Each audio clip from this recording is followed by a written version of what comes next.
Well, it is a misty morning out here on the Oregon coast, and I am with Jennifer, and we are at Frog Eyes Wasabi. Now, I have to say, Jennifer, I am really excited about this because, number one, I'm a big fan of wasabi. I love to eat it. I love that it's just a wonderful food for me, but there's so much more about wasabi that I wasn't aware of. So let's talk about from the very beginning. First of all, let's say, where is this from? Where does this plant grow natively? So the plant grows natively in Japan. The scientific name is Wasabi japonica.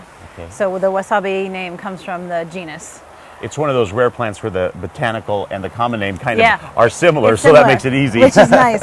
And it was, and so in Japan, it grows in stream beds, Oh, and okay. it very low light conditions. It was historically used by the Japanese for its antibacterial properties, which is why it's served on fish. Oh. So that's why you have the Wasabi Sushi Association, because one of its strongest characteristics is its antibacterial properties. Wow, and so this kind of weather then would be perfect for it. This is because perfect it wasabi loves weather. this. Yeah. Now, I think too, one of the things that I wanted to cover right up front is that there's so many different things that like with all plants, there's different varieties, right? But there's only a couple that are specifically used really for the market. Yeah, there are, and we grow two of them. We grow Mazuma and Daruma. Okay. And I'll show you what those look like when you're ready. Oh, you know what? And How about should we- now? Okay, yeah. And well, as you do that, then tell me too, what is it that you're growing these? It looks like in gravel. Yeah, we grow them in gravel. The plants like a lot of moisture to mimic a stream bed. Sure.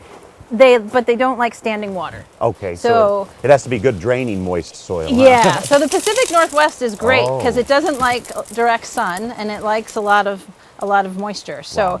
this is our Daruma, and we grow various sizes. This is a younger plant, so the rhizomes are just a little bit small. This is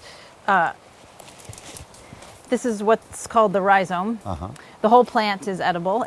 Wow. Mazuma has a little bit of a Is that the purple? purple ring. Oh, that's beautiful. Yeah, and so the Daruma doesn't have that purple ring. Tell me what family this is from, because this really was a shock to me. It's in the Brassica family, so it's related to mustards. When you guys harvest it, what part of it then do you use? This part, or is it a deeper root system? No, we use this part. Okay. So what gets sold is the rhizome. I guess it's slightly a misnomer, but Yeah. it's called the rhizome in the markets.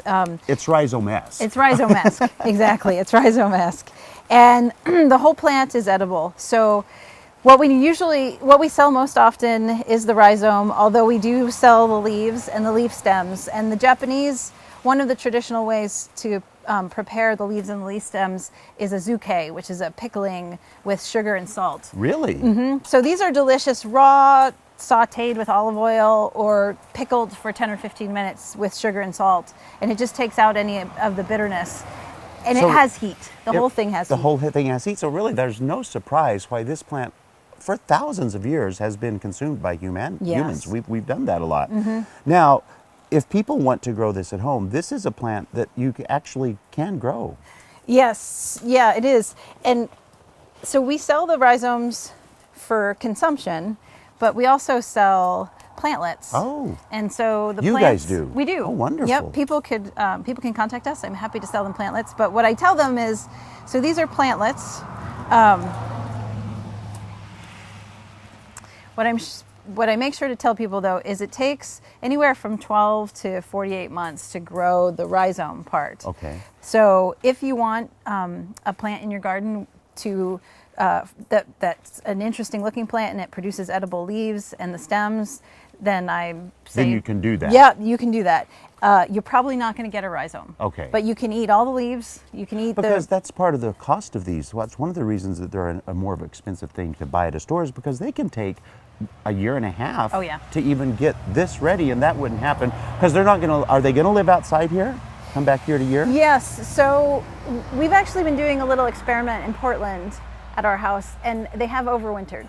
Wow. So I wouldn't guarantee Sure. that they would overwinter in your garden, but ours have made it through the winter. So one last thing that I wanted to make clear is that a lot of the times what we buy at grocery stores as wasabi really isn't true wasabi, is it? Correct. What do you think it might be? Because Yeah. that scares me now. No, well, 99% of the time, it's a combination of horseradish, mustard, and dye. Okay. So it gets dyed green so that it looks Sure. like traditional wasabi, but most of the time it doesn't have any real wasabi in it, and there's no labeling requirement for wasabi. Ah. So that's So if you really probably want why. the true stuff, you sell to some stores in the Portland area. We don't you? do, yeah. We sell to Awijamaya, and we sell to New Seasons and the Flying Fish Company. Wonderful.